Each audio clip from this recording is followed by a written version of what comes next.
कृष्णाय वासुदेवाय हरये परमात्मने प्रणतः क्लेशनाशाय गोविंदाय नमो नमः।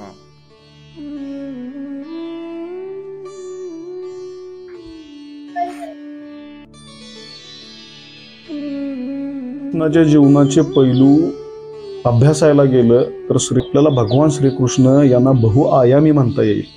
जेव्हा जेव्हा आणि जेवढा जास्त अभ्यास आपण श्रीकृष्ण चरित्राविषयी करतो तेव्हा तेव्हा श्रीकृष्णाच्या आयुष्याचे अनेक आयाम आपल्या समोर उलगडत जातात। आणि श्रीकृष्ण हे असं चरित्र आहे की ज्याचा अंत अजूनपर्यंत भल्या अभ्यासकांना लागलेला नाही। श्रीकृष्णाच्या अवताराचा मूळ अर्थ गीतारूपी ज्ञानामृताने संपूर्ण जगाला समृद्ध करून टाकणे हाच संपूर्ण जगाला मोहून टाकणारा असा हा श्रीकृष्ण। त्याच्या जन्माविषयी आजपर्यंत 5200 वर्षांनंतरही कुतूहल राहिलेला आहे। आपल्याला सहज प्रश्न पडतो, श्रीकृष्णाच्या आयुष्याचा आयुष्यक्रम बघितला तर फार मोठ्या प्रमाणामध्ये श्रीकृष्णांनी अनेक वेगवेगळ्या प्रकारच्या लीला केलेल्या आहेत।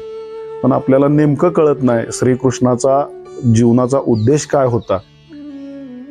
कंस मारणं हे तर फक्त कंसाला मारणं किंवा कंसाचा वध करणं हे फक्त निमित्त मात्र होतं।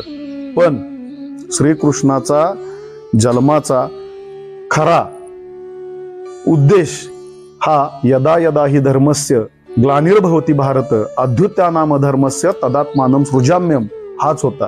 म्हणजे जेव्हा जेव्हा धर्माला ग्लानी येईल, जेव्हा जेव्हा अधर्म माजेल, तेव्हा तेव्हा भगवान श्रीकृष्ण अर्जुनाला कुरुक्षेत्रावरती सांगतात, हे अर्जुना मी पुन्हा पुन्हा सगुण साकार रूपामध्ये अवतरित होईल।